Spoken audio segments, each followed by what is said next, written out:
All right, here it is, the Spec MX-5 build. A lot of you guys know we picked up this 2006 Mazda MX-5 recently. It is just a rolling chassis, so pretty much nothing is done to this thing other than the Miata cage that we had installed by Winding Road Racing before we picked the car up. And we have a lot of work left ahead of us to get this thing race ready in the next couple of weeks. But fortunately for us, we ordered all of these parts from Mazda back in February, so pretty much everything has shown up.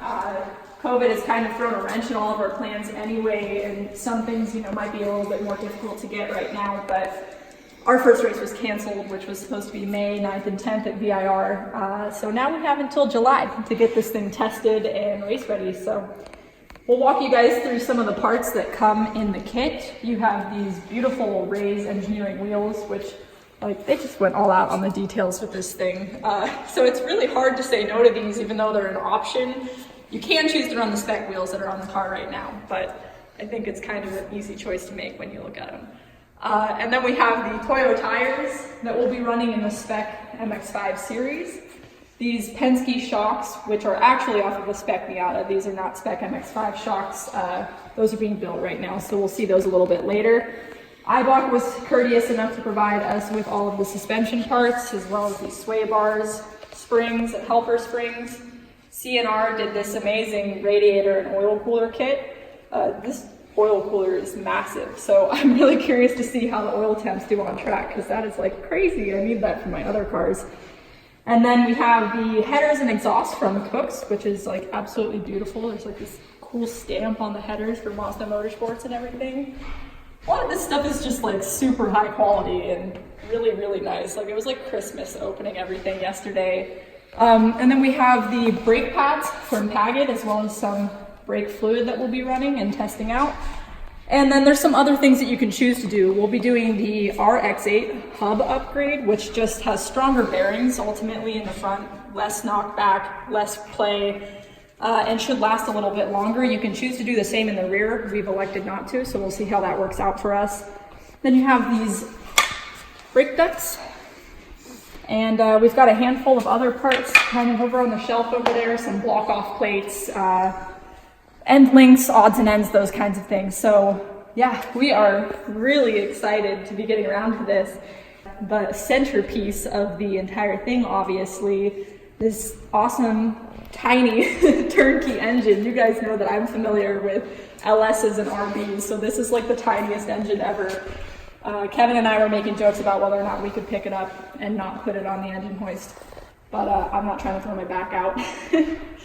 But this thing is basically a 2-liter engine from Mazda. It has a Roush built head, which is really nice, and everything is sealed. So because it's a spec racing series, in the name of parity, you order all these parts from Mazda and everything comes as it is. Everybody gets the same parts, and that keeps the racing a little bit more fair. At least that's the idea.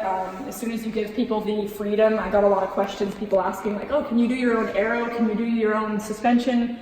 As soon as you open that up, unfortunately, it gives people the opportunity to take advantage of the rule book. So keeping everything kind of a kit and forcing everybody to get it from the same spot is one way to keep everything a little bit more fair. A lot of you guys are familiar with Spec Miata. Basically, what we're trying to accomplish here is we're trying to make this the new generation of Spec Miata racing.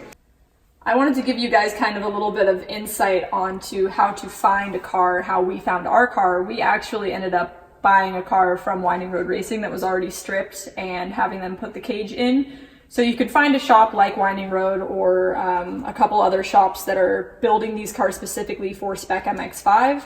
Another option that you have, and this website is going to be your saving grace, it's the Spec MX-5 website. They have a breakdown of how to find everything, what to look for in a donor car. You can look on Craigslist. Facebook Marketplace is actually somewhere that I was looking a lot when I was looking in here. I mean, you just come in here and you type 2006, we'll go with MX-5, and it'll pull up tons of options. If you can find a car that has a blown motor and is in great shape, that's going to be your best bet, because you're going to replace the motor anyway. And the car will be cheap because the person probably can't sell it and or can't fix it. But ultimately, it gets a little hairy when you start to look at cars that have flood damage, wreck damage, anything like that. Some of them can be great deals, especially if you have the ability to fix things like that. We didn't want to be dealing with anything with serious wreck damage, and you probably don't either, because ultimately, if it's a race car, something like the subframe is compromised or the frame itself is compromised, that can be kind of a big deal. So if you can find one with a blown motor, which can prove to be a little bit difficult, that is going to be your best bet. But yeah, these cars are not very expensive. As you guys can see, you'll pay anywhere from $5,000 to $9,000 for a really healthy, clean title running car. And then you can see that for cars that are, you know, maybe not in great shape or have blown motors, you can swap a car from a manual to an automatic. Enough of these cars were made in manuals, though. I just don't think it's worth the trouble. I would hold out and keep looking for a manual car if you can find one. All of us end up running the 6-speeds for the most part because they're a lot more reliable, as well as the LSD. So if you can find a car that has the LSD and the 6-speed in it, then that is great. That, however, is like finding a needle in a haystack. So don't get caught up in those things. You can find them later, or you can get them from Mazda directly. So yeah, I mean, ultimately, depending on what your budget is kind of how far you're going to go. We chose to go this route because for us, it was more cost effective to build a car and not spend the money to have someone else do it.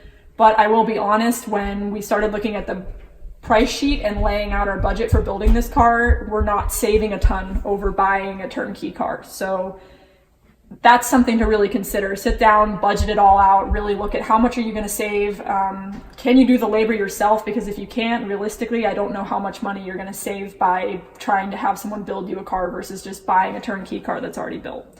So these are all just things to consider. Like I said, everything you need is going to be on this Spec MX-5 website, which is just a great resource for everybody. It has everything from, you know, do-it-yourself, FAQs. It has links to everything you need from Mazda, how to find the parts. They have a sim racing challenge on iRacing, which is awesome. They also have a lot of media and other things. It shows you how to apply. They have a couple different options for how to get into the series. You guys can actually apply to drive one of Winding Road's race cars as well, which is an arrive and drive situation. So look into that if you don't want to build your own race car. That's something to consider. But yeah, we're really looking forward to the entire process, including building the car, learning a lot about it, and we're really, really looking forward to getting out on the racetrack, hopefully at some point when this virus stops holding us all hostage. But until then, we have a lot of content for you guys.